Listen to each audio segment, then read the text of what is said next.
ಉತ್ತರ ಕನ್ನಡ ಜಿಲ್ಲೆಯ ಅಂಕೋಲಾ ತಾಲೂಕಿನಲ್ಲಿ ನಿನ್ನೆ ನಡೆದಿರ್ತಕ್ಕಂಥ ಗುಡ್ಡ ಕುಸಿತ ದುರಂತ ಬಹಳಷ್ಟು ತಿರುವುಗಳನ್ನು ಪಡ್ಕೊಳ್ತಾ ಇದೆ. ಇದೀಗ ಸಾಕಷ್ಟು ಜನ ಇಲ್ಲಿನ ಸಾರ್ವಜನಿಕರು ಹೇಳ್ತಾ ಇರುವಂಥದ್ದು ಏನು ಈ ಗುಡ್ಡ ಒಂದು ಕುಸಿತವಾಗಿದೆ. ಈ ಗುಡ್ಡ ಕುಸಿತ ಸಂದರ್ಭದಲ್ಲಿ ಏನು ಇಲ್ಲಿ ಗ್ಯಾಸ್ ಟ್ಯಾಂಕರ್ ನಿಂತ್ಕೊಂಡಿತ್ತು. ಈ ಗ್ಯಾಸ್ ಟ್ಯಾಂಕರ್ ಏನು ಮಂಗಳೂರಿನಿಂದ ಇತ್ತ ಗೋವಾ ಕಡೆ ಹೋಗುವಂತ ತುಂಬಿರ್ತಕ್ಕಂಥ ಗ್ಯಾಸ್ ಟ್ಯಾಂಕರ್ ಆಗಿತ್ತು ಎನ್ನುವಂಥದ್ದು.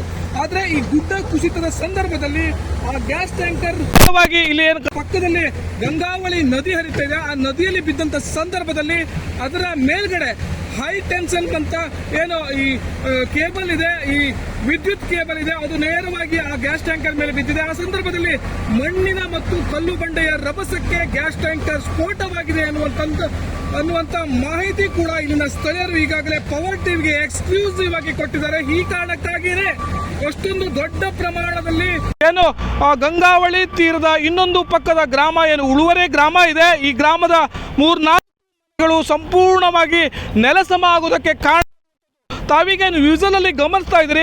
ಈ ಗುಡ್ಡ ಕುಸಿದಿಂದ ಸಾಕಷ್ಟು ದೂರದಲ್ಲಿ ಮಣ್ಣಿನ ರಾಶಿಯೇ ಬಿದ್ದಿರುವಂಥದ್ದು. ಇದು ಅಷ್ಟೊಂದು ದೊಡ್ಡ ಪ್ರಮಾಣದಲ್ಲಿ ಅಷ್ಟೊಂದು ವೇಗವಾಗಿ ಅಷ್ಟು ದೂರದಲ್ಲಿ ಗುಡ್ಡದ ಮಣ್ಣು ಹೋಗಿಲ್ಲ.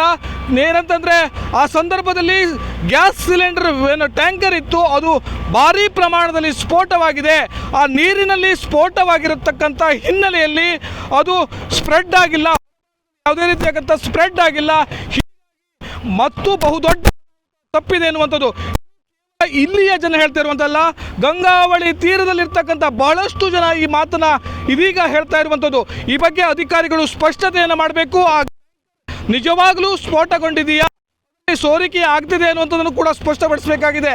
ಯಾಕಂತಂದ್ರೆ ನಿನ್ನೆ ಕೂಡ ಅನಿಲ ಸೋರಿಕೆ ಆಗ್ತಾ ಇದೆ. ಹೀಗಾಗಿ ಗಂಗಾವಳಿ ನದಿ ತೀರದಲ್ಲಿರ್ತಕ್ಕಂಥ ವಾಸಿಗಳು ಯಾವುದೇ ಕಾರಣಕ್ಕೂ ಕಡ್ಡಿಯನ್ನು ಕೂಡ ಅನ್ನುವಂಥ ಸೂಚನೆಯನ್ನು ಕೊಟ್ಟು ಆ ಕಾರಣಕ್ಕಾಗಿ ಸಾಕಷ್ಟು ಅನುಮಾನಗಳು ಕೂಡ ಬರ್ತಾ ಇದೆ.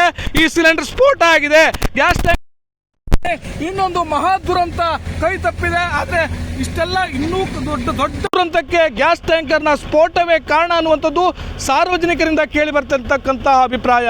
ಕಾರವಾರದಿಂದ ಉದಯ್ ಬರ್ಗಿ, ಪವರ್ ಟಿವಿ.